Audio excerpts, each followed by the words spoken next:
साथ है और उसको अटेंड करना है अपना क्लास, और उसका क्लास मतलब देख के मुझे दुख हो गया। कोई भी आगे आके कहे कोई भी नहीं करता है। आज के भी है जो ये कहता है कि जो सेंट्रल रूल्स बने हैं कि जो डिपार्टमेंट है, एडमिनिस्ट्रेशन है, उनके ऊपर कि इनको प्रॉपर एक अरेंजमेंट, एक फैसिलिटी दिया जाए। क्या बोलते हैं, हार्डली 2-3 स्टूडेंट एडमिट कर लेते हैं, बट पर्सन विद 40% जो डिसेबल, जो हायर रिस्क पे होते हैं, उनके लिए वो स्कूल क्या बोलते हैं, रीवा एक सोसाइटी था, एक एनजीओ था जो जर्मन बेस्ड एक एनजीओ ने खोला था, बट 3-4 साल से या तो गवर्नमेंट बना ले, कुछ ऐसा स्कीम बना ले, कुछ ऐसा बिल्डिंग बना ले जहाँ पे इन बच्चों को भी प्रॉपर फैसिलिटीज बाकी बच्चों के साथ बराबर आ जाए। क्यों नहीं करते हैं?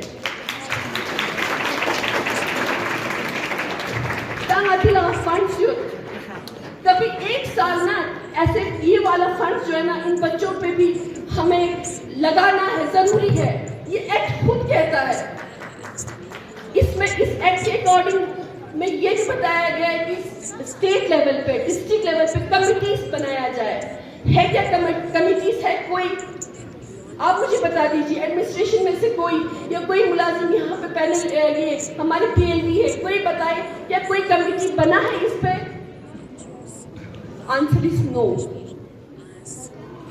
इतने काउंसलर्स हैं, डीसी है, यहाँ पे बड़े बड़े एडमिनिस्ट्रेशन, हमारे एडीसी है, उनके पास फंडिंग की, उनको अपने कोई जेब से नहीं देना है। Ministry of social welfare are is there, approach कर लीजिए। अप्रोच सिर्फ एक बात ये है कि थोड़ा सा कदम आगे बढ़ाना है। यहाँ पे जो टीचर्स है बिल्कुल स्पेशल, उस दिन मैंने देखा 2 टीचर्स ऐसे हैं बिल्कुल स्पेशली ट्रेन टीचर्स हैं जो इन बच्चों के साथ बैठते हैं, और कंपैरिजन इनका क्या है, तनख्वाह कितना है, 12,000 10,000, और फिजियोथेरेपिस्ट डॉक्टर है उसका क्या है, तनख्वाह 13,000। वो कब तक इस 12,000 और 13,000 के साथ महदूद रहेंगे? हाँ, आजकल के डेट में हम खुद बोलते हैं जी हमारा तनख्वाह बढ़ना चाहिए, माचिस सरकार नटी फीस को नहीं, पिछले साल था 20,000, इस बार 30,000 है। फैमिली है, इनको भी तो अपना खर्चा निकालना है। उसी टाइम 2 बच्चे ऐसे थे कि वो लोग out of control.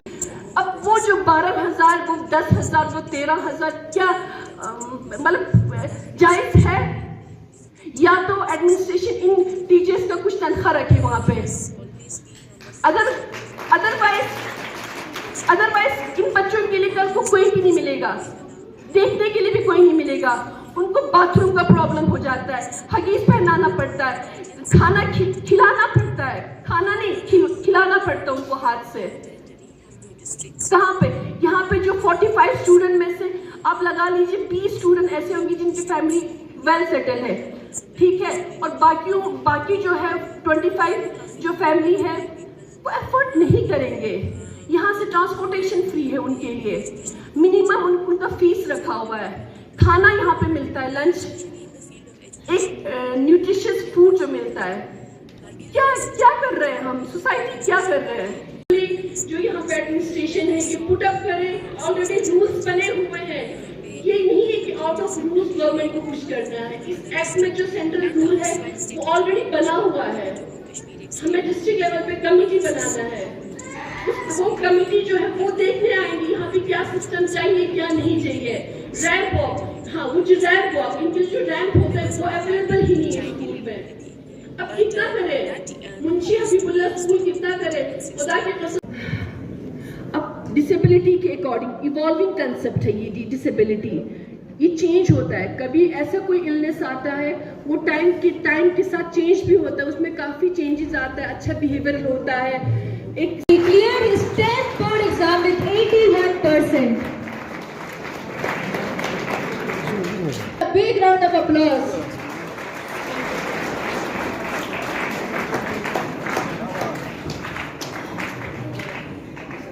Next up, we have filed 10 board exams with 70%.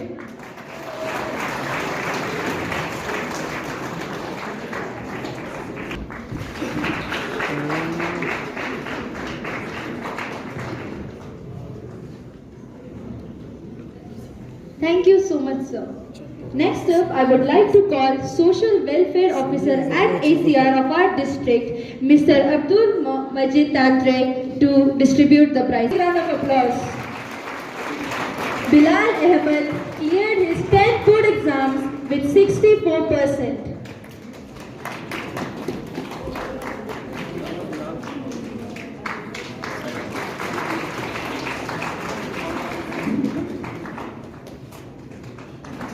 Big round of applause.